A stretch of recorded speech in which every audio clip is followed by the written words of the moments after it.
الرحيم الحمد لله رب العالمين والصلاة والسلام على سيد المرسلين وعلى آله وصحبه ومن تبعهم بإحسان إلى يوم الدين أما بعد أعوذ بالله من الشيطان الرجيم بسم الله الرحمن الرحيم يا أيها الرسل كلوا من الطيبات واعملوا صالحا إني بما تعملون عليم وقال رسول الله صلى الله عليه وسلم طلب كسب الحلال فريضة بعد الفريضة أو كما قال عليه الصلاة والسلام.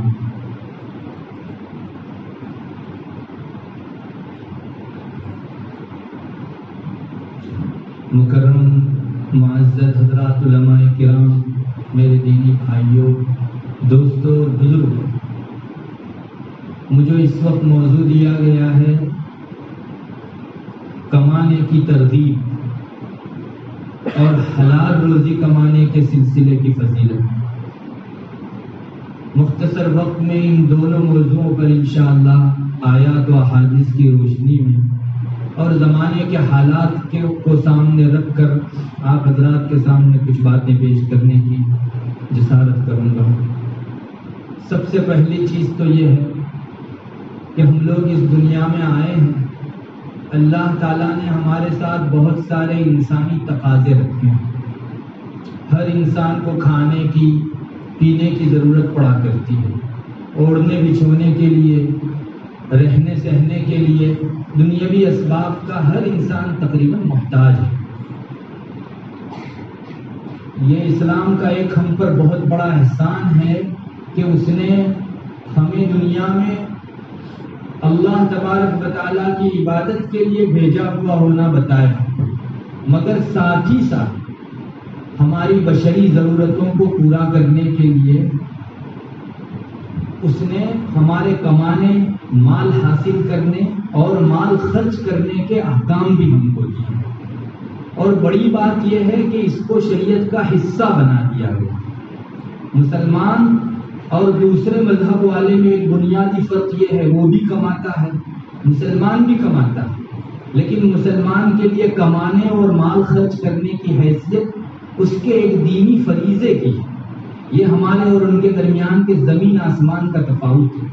میں ٹھیٹ زبان میں اگر آپ کو کہوں تو یہ کہہ سکتا ہوں کہ ایک مسلمان اگر کمانے کے لیے، جاب کے لیے، ملازمت کے لیے اپنے گھر سے نکلے اور یہ نیت کر کے نکلے کہ اللہ نے مجھ پر بہت سارے لوگوں کے خرچے ڈال رکھے ہیں، بیوی، بچوں، والدین وغیرہ کے خرچے، اللہ کا یہ حکم پورا کرنے کے لیے میں یہ دوڑ دھوپ کر رہا ہوں، تو آپ یقین جانیے اس کا یہ جانا، کام کرنا اور کام پر سے واپس لوٹنا، یہ سب اس کی نیک نیتی کی وجہ سے عبادت کے کھاتے میں لکھا جا سکتا ہے. مسلمان کے لیے دونوں ہاتھ میں لڈو ہیں. وہ اپنی ضرورت بھی پورا کرے، اپنی عادت کے مطابق زندگی بھی گزارے، لیکن اس میں نیک نیتی اگر شامل کر لیں تو یہی عادت عبادت بن جایا. تو اللہ تعالیٰ نے نہ صرف یہ کہ ہمیں کمانے کے احکام بتائے، بلکہ کمانے کا مکلف بنایا، کمانے کے سلسلے کا حکم دیا. اور کتنے بڑے درجے کا حکم ہم میں سے شاید بہت سے لوگ نہیں جانتے، اور میں تو یہی کہوں گا کہ نہیں جانتے، اسی لیے ہمارے معاشرے میں اس سلسلے کی کوتاہیاں بہت دیکھنے کو ملتی ہیں. علماء نے ایک مسئلہ لکھا ہے، ہر انسان کے اوپر اتنا کمانا فرض ہے جس سے اس کی اور اس کے اہل خانہ کی کمر عبادت کے لیے سیدھی رہ سکے. آپ سنیے، یہ مقصود میں ہمارے بہت بڑے عالم حنفی علامہ سرخسی رحمۃ اللہ علیہ نے بہت دو ٹوک انداز میں یہ بات ارشاد فرمائی ہے، مسلمان پر اتنا کمانا فرض ہے جس سے وہ اپنی اور اپنے گھر والوں کی کمر عبادت کے لیے سیدھی رکھ سکے. آپ جانتے ہیں فرض عین ہونے کا کیا مطلب؟ اگر آپ نے ابھی مغرب کی نماز نہیں پڑھی تو اللہ تعالیٰ کل محشر کے دن آپ کو کھڑا کر کے پوچھے گا کہ فلاں دن کی مغرب کی نماز تم نے کیوں نہیں پڑھی تھی؟ چونکہ ہر مسلمان پر مغرب کی نماز فرض عین، ویسے ایک انسان پر اپنا پیٹ بھرنے کے لیے اور اپنے بیوی بچوں اور جن کا خرچہ اللہ نے ڈال رکھا ہے ان کا پیٹ بھرنے کے لیے کمانا فرض عین۔ اگر وہ چھوڑتا ہے تو نماز فرض کے لیے جیسا اللہ کے یہاں سوال ہوگا ویسے ہی کمانا چھوڑنے کے اوپر بھی اللہ کے یہاں سوال ہوگا۔ اس آئینے میں ہم اپنے معاشرے کا منہ اگر دیکھتے ہیں تو ان نوجوانوں کے بارے میں ہم کیا رائے قائم کریں گے جو اپنا حق بھی ضائع کرتے ہیں اور اپنی بیوی بچوں کا حق بھی ضائع کرتے ہیں اور نہ کما کر اپنے بوڑھے والدین کا پیٹ بھی نہیں پالتے؟ کیا وہ ہر گھڑی اور ہر وقت کے کھانے اور ضرورت کے موقع سے ایک فرض عین کے تارک نہیں شمار کیے جاتے؟ اللہ کے یہاں ایک فرض کو چھوڑنے والے نہیں شمار کیے جاتے؟ میرے بھائیوں، کمانے کی بڑی اہمیت ہے۔ میں نے نبی کریم صلی اللہ علیہ وسلم کی شروع میں آپ کے سامنے ایک حدیث پڑھ کے سنائی جس میں آپ فرما رہے ہیں کہ حلال کمائی کا حاصل کرنا پہلے فریضے کے بعد دوسرا فریضہ ہے۔ اب آپ کہیں گے کہ پہلا فریضہ کون سا؟ آپ جب صبح اٹھتے ہیں تو سب سے پہلا آپ کی طرف کون سا فرض متوجہ ہوتا ہے؟ فجر کی نماز۔ فجر کی نماز کے بعد سیدھا دوسرے نمبر پر فریضہ کوئی ظہر نہیں آ جاتا، بلکہ آپ کے پاس دین کا یہ وقت ہے جس میں آپ حلال کمائی کے لیے نکلیں گے۔ یہ دوسرا فریضہ انسان کے اوپر پہلے فرض یعنی فجر کی نماز کے بعد متوجہ ہوتا ہے۔ یہ میں نہیں کہتا، حضرت نبی کریم صلی اللہ علیہ وسلم کا ارشاد گرامی ہے۔ اس کو کون جھٹلا سکتا ہے؟ اس میں کون تعویل کر سکتا ہے؟ بہت صاف اور ٹھیٹ ارشاد ہے اور ہو بہو انہی الفاظ میں ہمارے فقہاء نے مسئلہ بھی بیان کر دیا۔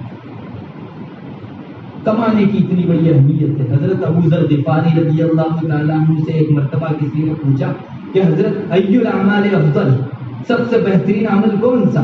فرمایا الصلاۃ، نماز۔ پھر پوچھا اس نے کہ حضرت اس کے بعد دوسرا؟ فرمایا روٹی، دوسرا سب سے بہترین عمل روٹی۔ اب سامنے والا تعجب کی نگاہ سے دیکھنے لگا۔ حضرت ابو ذر بھانپ گئے کہ اس کو بات گلے سے نہیں اتری ہے۔ خود ہی جواب میں فرمایا کہ ارے بھائی، روٹی نہیں کھاؤ گے تو اگلی نماز کے لیے کھڑے کیسے رہ سکو گے؟ تو فرض کا وسیلہ بھی فرض ہوا کرتا ہے، جو آپ کو فرض تک پہنچاوے اس کا ذریعہ بھی فرض ہوا کرتا ہے۔ بہرحال کمانا انسان کے ذمے اپنے اور اپنے گھر والوں کے بنیادی خرچ کو پورا کرنے کے واسطے فرض ہے۔ یہ ہم سب لوگوں کو اپنے ذہن و دماغ میں رکھنا چاہیے۔ دوسرے نمبر پر نبی کریم صلی اللہ علیہ وسلم نے بعض موقعوں پر حضرات صحابہ کی حوصلہ افزائی کر کے کمانے کے مقام کو اور بلند کرنا چاہیے۔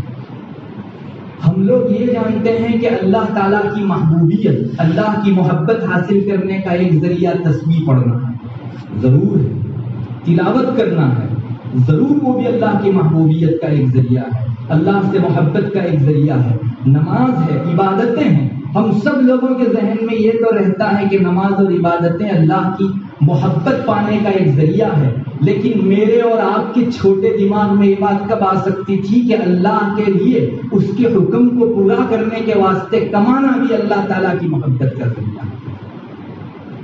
یہ اگر نبی کریم صلی اللہ علیہ وسلم نہ دکھاتے تو اتنے باریک گوشے کی طرف کبھی ہماری نظر بھی جانے والی نہیں تھی۔ علامہ سرخسی ہی نے یہ واقعہ بھی لکھا ہے کہ ایک مرتبہ حضرت سعد بن معاذ رضی اللہ تعالی عنہ نے نبی کریم صلی اللہ علیہ وسلم سے ملاقات کی۔ آپ صلی اللہ علیہ وسلم نے ملاقات کے بعد ان کے ہاتھ میں کھردرا پن پایا۔ آپ نے دیکھا کوئی بہت کام کرتا ہے تو اس کے ہاتھ کھربچڑے ہو جاتے ہیں، کھردرا پن اس میں پیدا ہو جاتا ہے۔ تو آپ صلی اللہ علیہ وسلم سے جب حضرت سعد نے ملاقات کی تو ہاتھ کا کھردرا پن پا کر آپ نے پوچھا کہ سعد کیا بات ہے، یہ ہاتھ کا کھردرا پن کیسا؟ جواب میں انہوں نے کہا کہ یا رسول اللہ، میں پھاوڑا لے کر صبح سے نکلتا ہوں، لکڑیاں کاٹتا ہوں اور اپنے گھر والوں کے لیے خرچہ فراہم کرتا ہوں۔ آپ صلی اللہ علیہ وسلم نے دونوں ہاتھ حضرت سعد کے چوم لیے اور فرمایا یدان یحبہم اللہ، یدان یحبہم اللہ، یہ دو ہاتھ وہ ہیں جن سے اللہ محبت کرتا ہے۔ میں آپ کو پوچھتا ہوں کیا اللہ اکبر کے لیے قول باندھنے کے لیے ہاتھ اٹھائے گئے اس پر یہ فضیلت سنائی جا رہی ہے؟ ناف کے نیچے رکھے گئے، گھٹن پر رکھے گئے، اس کے لیے اس کی اپنی فضیلتیں اپنی جگہ پر ہیں، مگر آپ نے خصوصی طور پر اس کو فوکس کیا کہ تمہارے کمانے کی وجہ سے اللہ کو تمہارے ہاتھوں سے زیادہ محبت ہے۔ سچی بات یہ ہے کہ میرے رب کی اطاعت عبادت ہے۔ نماز اس لیے عبادت ہے کہ میرے رب کی فرمانبرداری ہے۔ اگر میرا کمانا بھی میرے رب کے حکم سے ہو تو وہ کیوں عبادت نہیں بنے؟ وہ بھی اللہ کی ایک عبادت ہے، اور جیسے نماز سے انسان اللہ کا تقرب و نزدیکی حاصل کرتا ہے، ویسے ہی کما کر بھی انسان حاصل کرتا ہے۔ اسلام نے بڑی پاکیزہ تعلیم دی ہے۔ بہت سے لوگ ہمارے اس معاشرے کے اندر ایسے نوجوان ہیں، ہٹے کٹے ہیں، لیکن سستی کی وجہ سے، تغافل کی وجہ سے، غفلت کی وجہ سے، یا احساس ذمہ داری نہ ہونے کی وجہ سے کمانا چھوڑ رہے ہیں۔ اور مجھے معاف کریں، بہت سے لوگ دوسری چیزوں کو عبادت سمجھ کر کرتے ہیں اور ایک اللہ کے بنیادی فریضے سے اپنا دامن جھاڑتے ہیں۔ وہ عبادت ہرگز عبادت نہیں ہو سکتی جو ایک عبادت کو قربان کر کے انجام دی جائے۔ اسے بھی ادا کرو، اسے بھی ادا کرو۔ تو اپنی نادانی کی وجہ سے بہت سارے لوگ کمانا چھوڑتے ہیں۔ وہ محسوس کرتے ہیں کہ گھر والوں کے خرچے کی ایسی تیسی، میرا اس وقت اس جگہ کے لیے جانا اور یہ کام کرنا یہ مقدم ہے۔ پوچھئے علماء سے، اپنے گھر والوں کی ایسی تیسی کیا؟ اس پر ایسے احکام ہیں، میں ابھی آپ کو سنا رہا ہوں جو عام حالات میں احکام نہیں کیے گئے ہیں، کمانے کے اوپر شریعت نے ایسے ایسے احکام جاری کیے۔ اور پھر یہ لوگ جو کماتے نہیں، چوراہوں کو آباد کرتے ہیں، اور صبح اٹھنے سے لے کر شام سونے تک ان کی وہی سیٹ رہتی ہے۔ مجھے معاف کریں، مسجد میں اچھا بھی نہیں لگتا، لیکن کریز اتنا ہے کہ مجھے کہنا چاہیے دونوں سیٹیں کس گئی ہیں؟ بیٹھ بیٹھ کر دونوں سیٹیں کس گئی؟ وہ جہاں بیٹھتے ہیں وہ بھی کسی، اور اپنی سیٹ بھی کس گئی؟ کون سی فضیلت ہے اس میں؟ کون سی فضیلت ہے اس میں؟ یہ بیٹھنے نے جو ہمارے امت مسلمہ کا بیڑا غرق کیا ہے، میں تو سمجھتا ہوں یہ سرچشمہ اغلاط ہے۔ تمام غلطیوں اور گناہوں کا اڈا ہماری یہ بیٹھکیں ہیں۔ اس نے ہم کو کمانا بھی چھڑوایا، عبادتیں بھی چھڑوائی، اور دسیوں گناہوں کے اندر ہم کو مبتلا کر دیا۔ اس نوجوان کو وہاں کیا خوبی دکھی، وہ وہاں جا کر سیٹوں پر بیٹھتا ہے، چوپالوں پر بیٹھتا ہے، اور گھنٹوں کے گھنٹے گزارتا ہے، گھنٹوں کے گھنٹے گزارتا ہے، نہ اپنی بیوی بچوں کے لیے کمانے کی فکر، نہ اپنے اہل خانہ کی تربیت کا کوئی ہمغم۔ کیوں ایسا؟ پھر یہ لوگ ہاتھ پھیلاتے ہیں۔ اپنے کسی رشتہ دار کو فون کر دیا کہ مجھ کو ضرورت ہے، اس نے اپنی زکوٰۃ کی رقم بھیج دی، یہاں ایک دو آدمیوں کو بات کر کے اپنے گھر والوں کا خرچ پورا کیا نہیں کیا۔ یہ کوتاہی ہے اس نوجوان کی جو اپنی بیوی اور بچوں کے کھانے پینے اور نفقے اور خرچے کے حقوق میں کوتاہی کر رہا ہے۔ نبی کریم صلی اللہ علیہ وسلم نے اس سلسلے میں بھی امت کو متنبہ فرمایا۔ ایک مجلس میں ایک شخص نبی کریم صلی اللہ علیہ وسلم کے پاس آئے، صحابی تھے، آ کر سوال کیا کہ یا رسول اللہ مجھے کچھ عطا فرما دیجیے، میرے پاس کچھ نہیں۔ تو آپ نے انہیں فرمایا کہ تمہارے گھر میں کیا ہے؟ کہا ایک چٹائی ہے اور ایک پیالہ ہے۔ آپ نے فرمایا لے آؤ۔ وہ دونوں لے آئے، اور آپ صلی اللہ علیہ وسلم نے مجلس صحابہ کے اندر اس کو نیلام فرمایا۔ بھائی خریدنا ہے کسی کو 1 درہم میں؟ کسی نے کہا 1 درہم میں مجھے خریدنا ہے، 1 درہم میں کوئی اس سے زیادہ بولے گا اس کو ہم دینے کے لیے تیار ہیں۔ حضرت میں 2 درہم میں خریدوں گا۔ آپ صلی اللہ علیہ وسلم نے اس کو یہ دونوں چیزیں 2 درہم کے اندر دے دی۔ 2 درہم ہاتھ میں آئے، وہ اس آدمی کے ہاتھ میں رکھے۔ آپ نے فرمایا 1 درہم کا تو اپنے گھر والوں کے لیے کھانے کا انتظام کرو، اور دوسرے درہم سے کلہاڑی لو اور جنگل میں جا کر لکڑیاں کاٹو، بازار میں بیچو، اور بیچ کر 1 ہفتے بعد مجھ کو آ کر رپورٹ کرو۔ ہو گئے 1 درہم اپنے گھر والوں پر خرچ کیا ہوگا، کلہاڑا لے کر انہوں نے ہفتہ بھر لکڑیاں کاٹ کر بیچی اور کچھ کما کر لے آئے۔ ایک معتدلی رقم، ایک گننا پاتل رقم ان کے پاس آ گئی۔ آپ صلی اللہ علیہ وسلم نے اس موقع پر ان کو فرمایا کہ کل قیامت کے دن تمہارا مانگنا تمہارے چہرے پر داغ بن کے آئے، اس سے یہ بہتر تھا کہ تم اپنے ہاتھوں سے کما کر اپنے گھر والوں کو بھی کھلاؤ اور تم بھی کھاؤ۔ میرے بھائیوں یاد رکھو، کل روز محشر کے دن ہر آدمی کو اپنے گناہ کے مطابق ایک حیثیت اور شکل دی جانے والی ہے۔ جو آدمی جس گناہ میں مبتلا ہوگا اس کی ایک الگ شکل اللہ تعالیٰ کے یہاں دی جائے گی۔ یہ ایک مستقل سزا ہے جس سے سارا محشر پہچان لے گا کہ دنیا میں یہ آدمی فلاں گناہ کا مرتکب بن کے آیا۔ جو لوگ بلا وجہ بے ضرورت مانگتے ہیں، کل قیامت کے دن ان کے چہروں کے اوپر داغ ہوں گے، جس سے پورا محشر پہچان لے گا کہ یہ خامخواہ ہاتھ پھیلانے والا، گداگری کرنے والا، بھکاری پن کرنے والا آدمی۔ بہت سی ایسی سزائیں رسول اللہ صلی اللہ علیہ وسلم نے سنا رکھی ہیں۔ جو آدمی دوسرے کی چغلی کرتا ہے وہ کل قیامت کے دن اپنے چہرے کو ایسا ناخن سے نوچتا ہوا رہے گا، دنیا جان لے گی کہ آدمی دنیا کے اندر چغلی کیا کرتا ہے۔ اسی طرح جو آدمی اپنی 2 بیویوں میں سے ایک کا حق ادا نہیں کرتا، اس کا ایک دڑ چکا ہوا ہوگا، جیسے لقوہ ہو جاتا ہے، فالج ہو جاتا ہے۔ ویسے مانگنے اور بے وجہ مانگنے والوں کو بھی اللہ تعالیٰ کی طرف سے بطور سزا کے چہرے پر داغ کر دیا جاتا ہے۔ آپ نے فرمایا یہ بہتر ہوتا کہ یہ بہتر کیا تم نے کہ تم نے کمایا، بنسبت اس کے کہ کل تم مانگتے اور چہرے کے اوپر یہ داغ بن کے اللہ تعالیٰ کے یہاں تمہاری بدنامی اور بے عزتی اور رسوائی کا ذریعہ بنتا ہے۔ نبی کریم صلی اللہ علیہ وسلم نے ایک ارشاد میں فرمایا، لوگ کہتے ہیں کہ ہم زکوٰۃ تھوڑا لیتے ہیں، ہم تو گفٹ لیتے ہیں، دوسروں سے ہدیہ مانگتے ہیں۔ ہدیے کے سلسلے میں بھی سن لو، نبی کریم صلی اللہ علیہ وسلم کا ارشاد ہے کہ انسان نے اپنے ہاتھ کی کمائی سے بہتر کوئی کھانا نہیں کھایا۔ کوئی ہدیہ دے الگ بات ہے، ہدیہ مانگا نہیں جاتا۔ یہ آدمی نہ کما کر لوگوں کے پاس چاہے زبان حال سے یا زبان قال سے سوال ضرور کرتا ہے، تو ہدیہ مانگا نہیں جاتا۔ ہدیہ کوئی آدمی دے پاکیزہ چیز ہے، لیکن اللہ کے رسول صلی اللہ علیہ وسلم نے ایسے لوگوں کی شہ بھی کاٹ دی۔ تم لوگ خود اپنے ہاتھ سے کما کر کھاؤ، اس سے بہترین غذا دنیا کے اندر کوئی نہیں ہے۔ میں اپنے زور بازو سے کماؤں، اپنے گھر والوں کا پیٹ بھروں، اس سے بہترین اور کیا عزت والی روزی ہے۔ اس لیے کمانے کے سلسلے میں نبی کریم صلی اللہ علیہ وسلم نے امت مسلمہ کو بہت زیادہ متوجہ بنایا۔ اور جو شوہر نہ کما کر اپنی بیوی اور بچوں کے حقوق ضائع کرتے ہیں، انہیں میں تھوڑا سا سخت لہجے میں کہوں گا کہ ان حضرات کو چوڑیاں پہن لینی چاہیے، چونکہ وہ اپنی بیوی کو کمانے بھیجتے ہیں۔ تو بیوی مرد ہے یا آپ مرد ہیں؟ یہ ڈوب مرنے کی بات ہے کہ میری بیوی کما کر لاوے، میرے بچوں کو اور میرا پیٹ پالے، اور میں جو ہے چوپالوں کو آباد کروں، چوراہوں کو آباد کروں، سیٹوں کو آباد کروں۔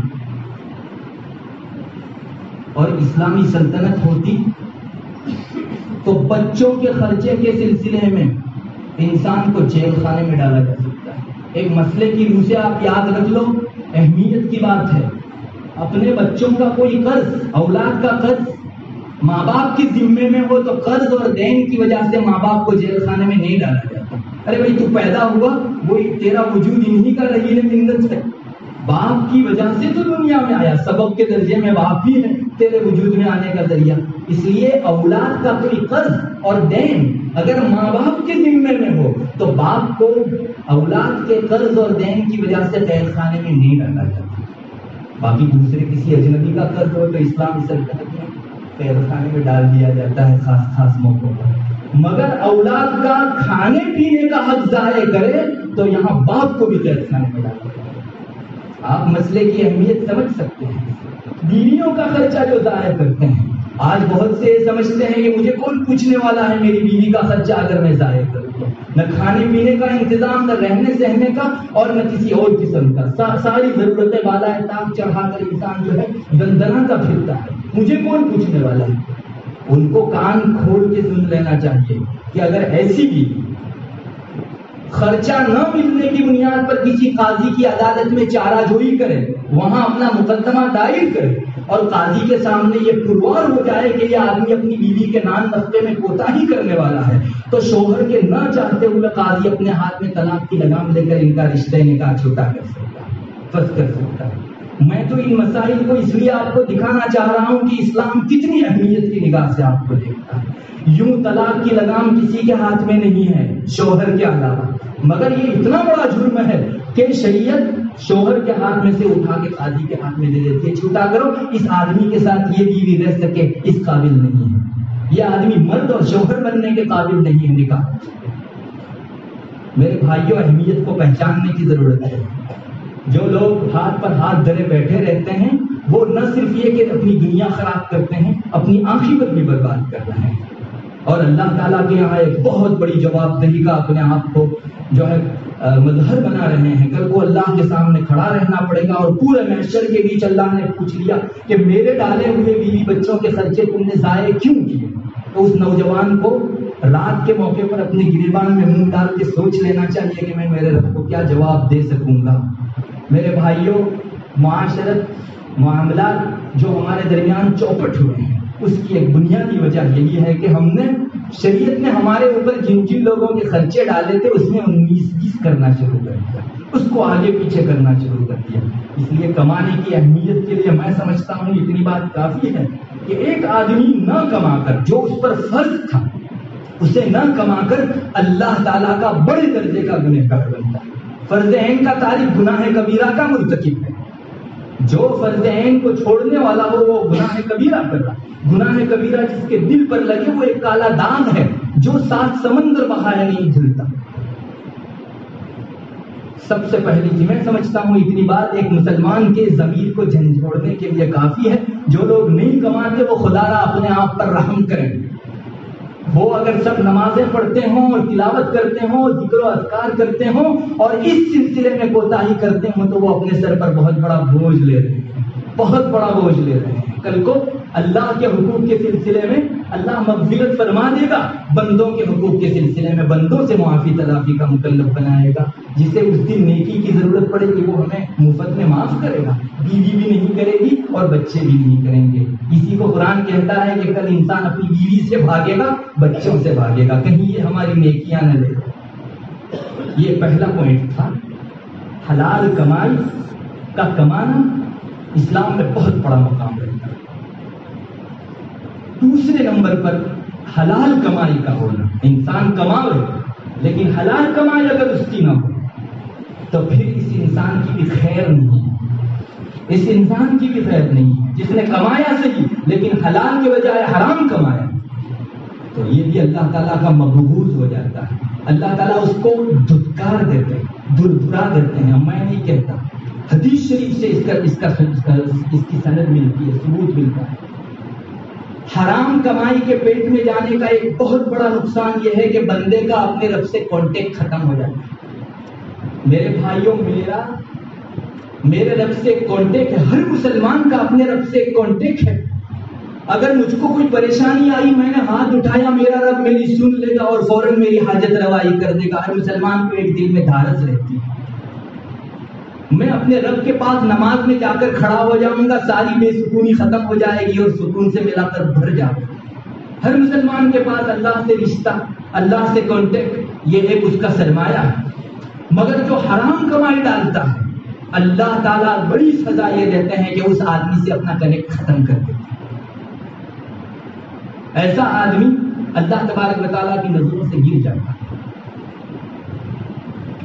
حضرت عبداللہ ابن عمر رضی اللہ تعالیٰ عنہ فرماتے ہیں کہ کوئی انسان بازار میں جا کر 10 درہم کا کپڑا خریدے، 10 درہم کا کپڑا خریدے، اس میں 1 درہم حرام کا ہو اور 9 درہم حلال کے ہو۔ کوئی آدمی بازار میں جا کر کپڑا خریدے، 1 درہم حرام کا ہو اور 9 درہم حلال کے ہو، تو ایسا آدمی جب تک یہ کپڑا پہنے گا اس کی اللہ تعالیٰ نماز قبول نہیں فرمائے گا۔ حضرت عبداللہ ابن عمر رضی اللہ تعالیٰ عنہ نے فرمایا اور پھر اپنے کان میں انگلیاں ڈال کر فرمایا، سمتا لم اسمع من رسول اللہ صلی اللہ علیہ وسلم، یہ کان بہرے ہو جائیں اگر یہ مضمون میں نے نبی کریم صلی اللہ علیہ وسلم سے نہ سنا ہو تو۔ ارے اتنی تاکید کہ یہ میں نہیں کہہ رہا ہوں، یہ نبی کریم صلی اللہ علیہ وسلم کا ارشاد ہے کہ جو آدمی 10 درہم کا کپڑا خریدے، زیادہ درہم حرام کے، ایسا نہیں صرف 1 درہم حرام کا ہے، تو اس کی نحوست اتنی ہے کہ بدن پر جب تک یہ کپڑا رہے گا اللہ نماز کو ریجیکٹ کر دے گا۔ اس آدمی کی نماز قبول نہیں فرما گئی. اللہ سے کنیکشن کیوں ختم ہوا؟ کیوں اللہ سے رشتہ ٹوٹا؟ اس لیے کہ اس نے حرام کمائی کے ذریعے سے اپنے آپ کو آباد کیا. یہی حال غذا کا ہے، پیٹ میں جانے والے خوراک کا بھی یہی حال ہے. انسان کا کنیکشن اللہ تعالیٰ سے ٹوٹ جاتا ہے. نبی کریم صلی اللہ علیہ وسلم نے ایک شخص کے متعلق ایک واقعہ ارشاد فرمایا کہ وہ بہت لمبا سفر کر کے، دور دور کا سفر کر کے اللہ تعالیٰ تک پہنچتا ہے، مثلا کعبہ تک پہنچتا ہے، اور وہاں اتنا زیادہ لمبا سفر کر کے آیا ہے کہ اس کے بال بھی پراگندہ ہیں. ابھی ہمارے زمانے میں تو نہیں سمجھ میں آتا. اس زمانے میں جب جنگلوں کے سفر ہوا کرتے تھے، آدمی کو نہ اٹھنا بیٹھنا رہتا تھا، نہ کسی اور چیز کا خیال، بالکل بال بھی پراگندہ اور کپڑے کے اوپر بھی دھول جمی ہوئی، اس لیے کہ لمبا سفر کر کے آئے. یہ آدمی اللہ کے لیے سفر کر کے گیا، مثلا کعبہ کے پاس گیا، اور وہاں اتنے بڑے مقام پر جا کر یا ربی یا ربی یا ربی کہہ کر وہ دعا کر رہا ہے. مگر اس کی دعا، رسول اللہ صلی اللہ علیہ وسلم فرماتے اس کی دعا کہاں سے قبول ہو؟ اس کا کھانا حرام، اس کا پینا حرام، اس کا لباس حرام، اور بچپنے میں بھی اس کی تربیت و غذا جو ہے وہ حرام سے کی گئی. فانا یستجاب، کیسے اس آدمی کی دعا قبول کی جا سکتی ہے؟ علماء فرماتے ہیں کہ ساری چیزیں اللہ کی رحمت کو اپنی طرف متوجہ کرنے کے لیے یہاں جمع ہے. ارے کوئی میرے لیے اگر اتنا دور کا سفر کر کے آئے اور اس کے بال پراگندہ ہو اور اس کے کپڑوں کے اوپر دھول جمی ہوئی ہو، تو کیا میرا جی اس کی طرف متوجہ نہیں ہوگا کہ اس نے میرے لیے قربانی دی ہے؟ اللہ کو پیار آتا ہے ایسی حالت کے اوپر جب کوئی شخص اتنا زیادہ مشقتیں اور زحمتیں برداشت کر کے اللہ تعالیٰ تک پہنچتا ہے، پھر وہ یا ربی کہہ کر دعا مانگتا ہے. حضرت جعفر صادق علیہ الرحمہ کا ایک مقولہ ملا علی قاری نے لکھا ہے، فرماتے ہیں کہ کوئی آدمی اگر یا ربی یا ربی یا ربی یا ربی یا ربی 5 مرتبہ کہہ کر اللہ تعالیٰ سے دعا کرے، اللہ اس کی وہ دعا ضرور سنتا ہے، ضرور سنتا ہے. چونکہ اللہ تعالیٰ نے 5 مرتبہ ربنا ربنا ربنا کہہ کر جو ہے دعائیں ذکر کی، اور اس کے بعد فرمایا فاستجاب لهم ربهم انی لا اضیع عمل عامل.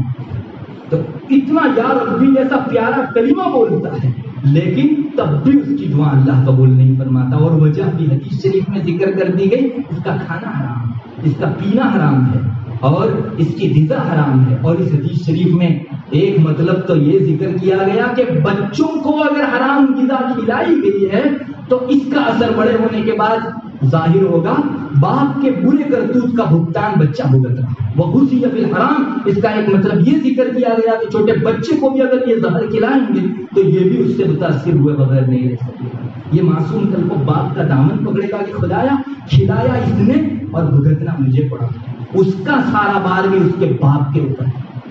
میرے بھائیوں، حرام کمائی کو ہم نے بہت آسان اور سہل سمجھ لیا ہے، اور ہماری زبان کے چٹخاروں کو پورا کرنے کے لیے اور موج شوق کو پورا کرنے کے لیے انسان نہ یہ دیکھتا ہے کہ حلال، نہ یہ دیکھتا ہے کہ حرام. 1400 سال پہلے نبی کریم صلی اللہ علیہ وسلم نے اس کی پیشین گوئی فرما دی تھی کہ ایک زمانہ ایسا آنے والا ہے کہ انسان صرف یہ دیکھے گا کہ مال آنا چاہیے، کہاں سے آ رہا ہے، حلال سے حرام سے اس کی بالکل فکر انسان کو نہیں ہوتی. کیا کوئی آدمی چھپ کر چاکلیٹ کے نام سے زہر کھائے تو وہ زہر کی برائی سے اور اس کے برے اثر سے بچ پائے؟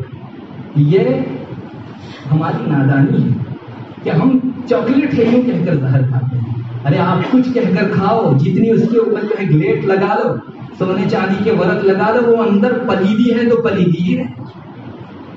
بہت سے لوگ اپنے آپ کو اس طرح سمجھاتے ہیں کہ نہیں یہ تو یوں ہیلا کر دیا گیا ہے اس لیے حلال ہے. ارے اللہ کے یہاں جو حرام اس کو لاکھ ہیلا کرو، وہ ہیلا ڈھیلا نہیں حلال ہوگا آپ کے لیے، وہ زہر اپنا کام کرے گا. میرے بھائیوں، آج جو برائیوں کی ریل پہ دکھائی دے رہی ہے اس کا بھی بڑا سبب پیٹ میں جانے والی غذا ہے. ہم بہت کوشش کرتے ہیں، کچھ کم فنکشنیں نہیں ہو رہے ہیں، کم اجلاس نہیں ہو رہے ہیں، اور لوگوں کی کچھ کم ذہن سازیاں نہیں ہو رہی ہے، بیانات اور وعظ کم نہیں ہو رہے ہیں، بہت ہو رہے ہیں. کیوں اتنا اثر نہیں ہوتا؟ وجہ اس کی پیٹ میں جانے والی حرام غذا ہے. کوئی چیز اثر نہیں کر سکتی اگر آپ نے اپنے پیٹ کو حرام غذا سے آباد کیا ہو تو. اور یہ میں نہیں کہتا، حضرت ابو بکر صدیق رضی اللہ تعالیٰ عنہ کا یہ واقعہ مشکات شریف کے اندر آیا ہوا ہے. حضرت عائشہ رضی اللہ تعالیٰ عنہ راوی ہیں، وہ فرماتی ہیں کہ میرے والد کا ایک غلام تھا، وہ غلام روزانہ کچھ نہ کچھ کما کر لا کر میرے والد کو دیتا، یعنی حضرت ابوبکر صدیق رضی اللہ تعالیٰ عنہ کو، اور میرے والد اس سے پوچھتے کہ کہاں سے لائے، اور پھر وہ حلال جگہ ہوتی تو آپ کھا لیتے۔ ایک دن ایسا ہوا کہ وہ غلام آیا اور میرے والد حضرت ابوبکر صدیق پوچھنا بھول گئے، اور وہ جو لایا تھا حضرت ابوبکر صدیق رضی اللہ تعالیٰ عنہ نے اسے کھا لیا۔ تو غلام کو تعجب ہوا، پوچھا حضرت آپ روزانہ پوچھتے ہیں، آج پوچھا نہیں آپ نے کہ کہاں سے لائے؟ فرمایا چلو اب بتا دو کہاں سے لائے ہو۔ کہنے لگا کہ میں نے زمانے جاہلیت میں ایک جھوٹی کہانت کی تھی، میں جیوتشی پنا نہیں جانتا تھا، جیسے آج تعویذ گھنٹے والے نہیں جانتے ہیں لیکن کرتے ہیں، ویسے جھوٹا جیوتشی پنا میں نے کیا تھا، اور اس کی ایک اجرت میری لینے کی باقی تھی، آج یہ چیز آئی اور اسے میں نے آپ کو کھلایا۔ ظاہر ہے کہ ایک تو کہانت کی اجرت، جیوتشی پنے کی اجرت حرام، اور دوسرے نمبر پر وہ بھی جھوٹ موٹ بول کر لائی ہوئی۔ یہ خلیفہ اکبر کو، حضرت نبی کریم صلی اللہ علیہ وسلم کے بعد اس امت میں جس کا سب سے بڑا مقام ہے، اسے کیسے ہضم ہو سکتا تھا؟ روایت میں آتا ہے حضرت ابوبکر صدیق رضی اللہ تعالیٰ عنہ نے اپنے منہ کے اندر انگلیاں ڈال کر طے کرنا شروع فرمائی، اور بس بھر جتنا ہو سکا اتنی طے کی۔ اور امام غزالی نے یہ واقعہ ایک اور جگہ لکھا ہے، وہاں یہ بھی فرمایا کہ حضرت ابوبکر صدیق رضی اللہ تعالیٰ عنہ نے طے میں جتنا نکال سکتے تھے نکالا، اور پھر اللہ سے کہا اللہ میں میرے بس میں جتنا تھا اتنا نکال چکا، میری رگوں میں جو خون بن کے جا چکا اس کا تو ہی محافظ ہے، اس کا حفاظت کرنے والا تو ہی ہے۔ محدثین شراح اس ذیل میں لکھتے ہیں، اس حدیث شریف کی تشریح میں لکھتے ہیں، چونکہ انسان کے پیٹ میں جانے والی غذا خون بن کے جب بدن میں دوڑتی ہے برے جذبات پیدا کرتی ہے، نیکیوں کی طرف اس کی رغبت نہیں ہوتی، برائی کی طرف اس کے قدم چلتے نہیں دوڑتے ہیں۔ تو ہم لوگ یہ سمجھتے ہیں کہ صرف ہماری نماز، صرف ہماری تلاوت اور ہمارے یہ فنکشن اور اجلاس ہم لوگوں کی اصلاح کر ڈالیں گے، نہیں، آپ کو نیچے سے چمچا مارنا پڑے گا، اپنی خوراک سیدھی بناؤ، حلال بناؤ، اور پھر ساتھ ساتھ میں یہ بھی دونوں چیزیں بیک وقت ہونی چاہیے۔ ایک عبادت دوسری عبادت کو اگر ختم کرنے والی ہو تو وہ عبادت نہیں ہے، دونوں کے تقاضے برابر آپ کو پورے کرنے ہیں۔ میرے بھائیوں، حرام کمائی کے تعلق سے میں آپ کو کیا بتاؤں، آج مومن ایک سود باقی تھا اس کو بھی جو ہے بڑے بے گلے کھا رہا۔ میں آپ کو سچ کہتا ہوں، آج سے 10 سال پہلے اس جگہ بیٹھ کے اگر میں یہ کہتا کہ ایک بہت بڑا طبقہ مسلمانوں کا سود کھا رہا ہے تو شاید آپ لوگ ہضم نہ کرتے اس کو۔ 10 سال، بہت زیادہ بھی نہیں بول رہا ہوں، 10 سال پہلے تک سود کی ایک برائی، اس کی قباحت ہمارے ذہن و دماغ میں تھی، لیکن آج میں اگر بولوں گا تو جھوٹا ہوں۔ علمی کہی جانے والی بستیوں کے 70% لوگ سود کھانے والے ہیں، ایسے بھی جو ہے علاقے دیکھے گئے، 70% لوگ سود اور بیاج کھاتے ہیں، جس بیاج پر اللہ نے اعلان جنگ فرمایا ہے کہ کوئی کھا کر دکھا دے میں اس کے سامنے مقابلہ کرنے کے لیے تیار ہوں۔ اللہ اکبر، خدا را اپنے اوپر رحم کرو، اتنے دلیری مت دکھاؤ، سود کھا کر آپ اپنا نہیں اپنی نسلوں کا نقصان کرتے ہیں۔ اور علامہ لکھنوی نے ایک جگہ فرمایا ہے کہ کافر کے لیے جو سزائیں سنائی گئی ہے بعینی ہی وہی سزا اگر کسی گناہ پر سنائی گئی ہو تو وہ سود کھانا ہے، ہمیشہ ہمیشہ کی جہنم۔ قرآن کریم کھلا پڑا ہے، آپ پڑھ سکتے ہیں، انہوں نے ان آیات کو بھی ذکر فرمایا ہے۔ وہ سزائیں جو نئے کافر کے لیے اللہ نے سنائی ہے بعینی ہی بیٹھی وہی سزا سود کھانے کے لیے سنائی ہے۔ اپنے اوپر رحم کیجئے، بیاج انٹرسٹ بہت کھا رہے ہیں لوگ۔ کھیتی کے لیے لون کی ضرورت پڑ گئی، سیدھے ہمارے قدم اٹھے بینک کی طرف سودی لون لینے کے لیے۔ اپنی گھر کی کسی چیز کو لانے کے لیے ضرورت پڑ گئی، لون ہے ہمارے پاس۔ اور مجھے معاف فرمائیں، کل تک یہ ہمارے برادران وطن ہنود جو ہیں ان کا یہ کام تھا کہ وہ 5 سال کے لیے فکس میں رکھ دیتے اور چکروردھی بیاج اس کا 5 سال میں بمڑا ڈبل ہو کے آتا تھا۔ مسلمان نہیں کرتا تھا، مگر آج مسلمان بھی چکروردھی بیاج میں پڑا تھا۔ مجھے معاف فرمائیں، ایسے دکھائے جا سکتے ہیں انگلی رکھ کر لوگ جو چکروردھی بیاج میں جو ہے اپنا پیسہ ڈال کے وہاں سے سود کا پیسہ اپنے پیٹ میں بھرتے ہیں۔ انہم یاکلون اموال الیتامی ظلما انما یاکلون فی بطونہم نار۔ حرام مال جو ہے وہ مال نہیں ہے، یہ کھچڑی کا لقمہ نہیں ہے، قرآن کہتا ہے یہ انگارہ ہے جو تم پیٹ میں ڈال دو۔ پھر اگر انسان کو پریشانیاں ہو اور ساری فیسلٹیز کے باوجود بھی انسان کو چین سکون نہ ملے، جس نے انگارہ اور چنگاری اپنے پیٹ میں ڈالی اسے خاص سکون ملے۔ یہ اپنے آپ کو ملامت کرنے کی ضرورت ہے، کسی اور کو نہیں۔ پھر اپنے چھوٹے چھوٹے معصوم بچوں کو بھی ایسی ہی حرام غذا ہم لوگ کھلاتے ہیں۔ اللہ کے واسطے میں واپس اپیل کروں گا، خدا را اپنے اوپر اپنی نسلوں پر رحم کیجیے۔ اللہ تعالیٰ کے سامنے دلیری دکھانے والا کبھی بھی پنپ نہیں سکتا۔ اللہ تعالیٰ اس کو ایسی گھاٹی میں لے جا کے ڈال دیتے ہیں کہ اتا پتہ تک نہیں رہتا اس کا۔ دوسرے نمبر پر، چونکہ وقت کم ہے، یہ موضوع ایک مستقل ایسا ہے کہ اس کے اوپر مسلمانوں کے کان جو ہے بھر دیے جانے چاہیے، اور اتنی احادیث موجود ہیں صرف سود کے سلسلے میں کہ آپ اگر جو ہے 2-4 روز تک مسلسل بیان کرتے رہیں تشریحات ختم نہیں ہوں۔ نمبر 2، مسلمانوں میں فاسد سودے کرنے کا بھی بڑا رواج ہے۔ فاسد سودا، آپ کو معلوم ہے ایک سودا صحیح ہوتا ہے خرید و فروخت، ایک سودا غلط ہوتا ہے۔ میں آپ کو ایک مثال دوں تو یوں کہوں کہ میں تم کو یہ گھڑی بیچتا ہوں 50 روپئے میں، 500 روپئے میں، لیکن 4 دن استعمال کر کے پھر میں تم کو دوں گا، یہ سودا فاسد ہے۔ آپ نے جب بیچ دیا تو سامنے والے کا حق ہو گیا، اس نے پیسہ دے دیا، پھر 4 دن آپ کا یہ گھڑی استعمال کرنا، یہ فاسد سودا ہے، آپ کیوں استعمال کریں؟ لیکن لوگ کر رہے ہیں۔ اور مجھے معاف فرمائے، پہلے تو مسلمان کے دل میں فاسد سودا کرتے ہوئے تھوڑی کسک بھی ہوتی تھی، وہ کبھی کبھی پوچھ بھی لیا کرتا تھا دارالفتاؤں میں، لیکن اب حالت یہ ہو گئی ہے کہ دارالفتاؤں میں معاملات اور رہن سہن کے متعلق سوالات کی شرح 1، 2، 4، 5% ہو گئی ہے۔ بہت کم لوگ پوچھتے ہیں وہاں، انہیں پتا ہے کہ وہاں سے ناجائز کا فتویٰ آئے گا تو میرا سارا سودا کینسل کرنا پڑے گا، تو کھاؤ پھر انگارے اور پھر بھوکتو اس کو۔ مجھے معاف کریں، لوگوں نے پوچھنا چھوڑ دیا۔ یہ جو دارالفتاؤں میں معاملات کے سوالات کم ہو رہے ہیں، اس کی ایک بنیادی وجہ تو یہ ہوئی کہ آج دنیا کا کریز ہے، بس چل رہا ہے، ہم بھی اسی بہاؤ میں بہ رہے ہیں، کیا اسلام کیا احکام ہمیں اس سے کچھ لینا ہے۔ نمبر 2، گوگل نے بڑا نقصان کیا۔ آپ کو جون سا فتویٰ چاہیے آپ فوراً وہاں سے لے لیتے ہیں، اپنے جی کا فتویٰ۔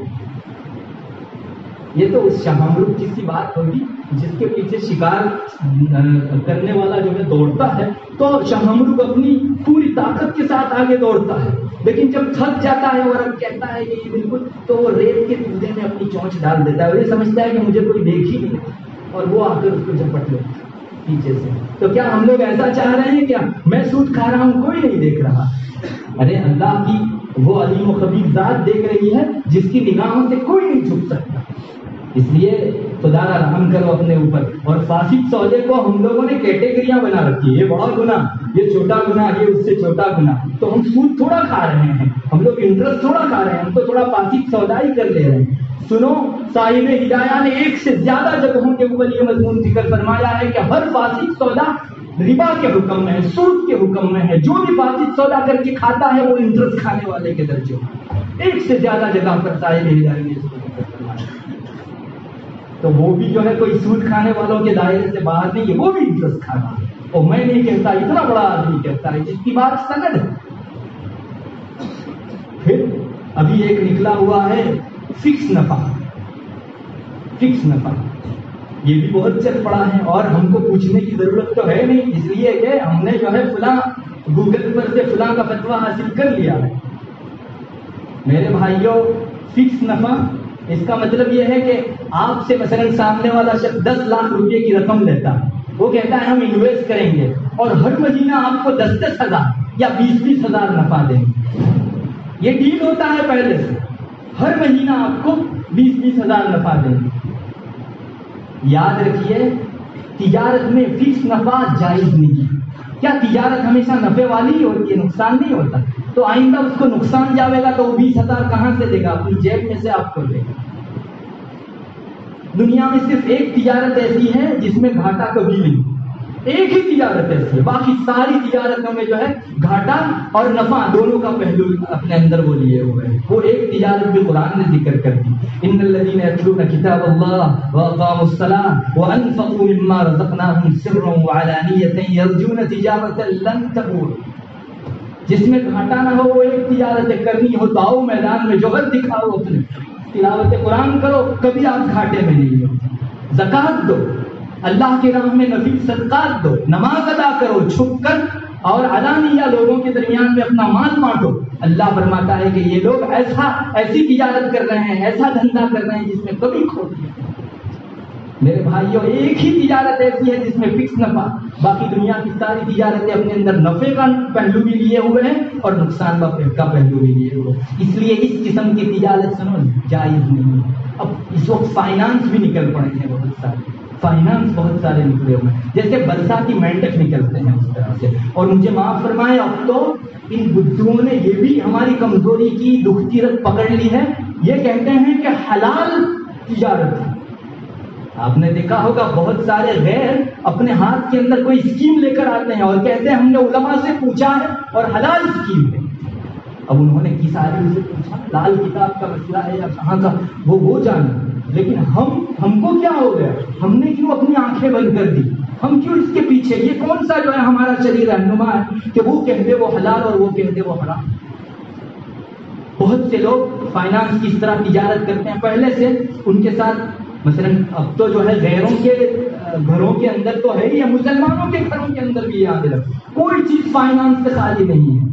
ان کی سسٹم میں ایک گڑبڑاہٹ یہ ہے کہ آپ جب ان کے ساتھ بیٹھتے ہیں تو وہ آپ کے ساتھ پہلے ہی مجلس کے اندر ڈیل کرتے ہیں، بات پکی کرتے ہیں کہ اگر آپ کو ہر ہفتہ اتنا روپیہ دینا پڑے گا، اگر کوئی ہفتہ چھوٹا تو آپ کو پینلٹی اتنی دینی پڑے گی. یہ پینلٹی کیا چیز ہوگی بھائی؟ کیا چیز ہوگی؟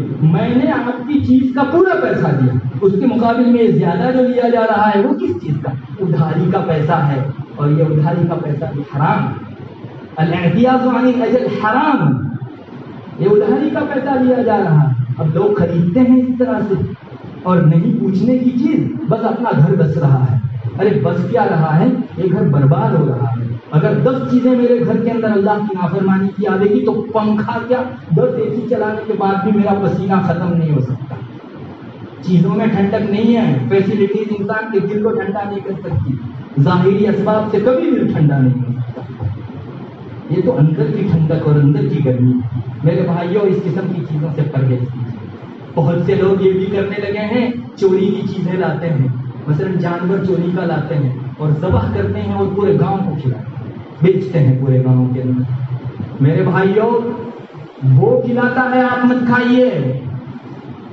کسی بستی پر سے اللہ کی رحمت کا سایہ ختم کرنا ہو تو بستی میں اس قسم کی خوراکی افراتفری اور غذائی افراتفری پھیلا دو، ساری بستی معلوم ہو جائے گی. ہم لوگوں کو یہ احساس ہی نہیں ہے. اگر ساری بستی کے گھر والوں کو کوئی جلانے لگے تو کوئی جلانے دے، سب کی کاروں کو کوئی آدمی آگ لگانے دے کوئی لگانے دے گا. لیکن دین کا کھانا خرابی کرنے کے لیے آدمی آتا ہے تو ہم جو ہے اس کا ویلکم کرتے ہیں. خدا را رحم کرو اپنے اوپر. کیا کوئی ایک بھی نہیں کہہ سکتا کہ یہ چوری کا ہے، ہم لوگ جو ہے آپ کو یہ سلسلہ جاری کرنے نہیں دیں گے. اللہ کے واسطے جمعیت اور جو ہے اکٹھا پن اور اتحاد قائم کرو. یہ ہماری کمزوری کا بہت بڑا نقصان ہے. اپنی ذاتی دشمنی کے لیے ہم لوگوں نے ایک دوسرے سے علاقے اختیار کر لی اور جب کوئی نہیں بولتا تو پورے گاؤں میں ہم نے سنا ہے، پتہ نہیں واقعات اتنا سچ ہے.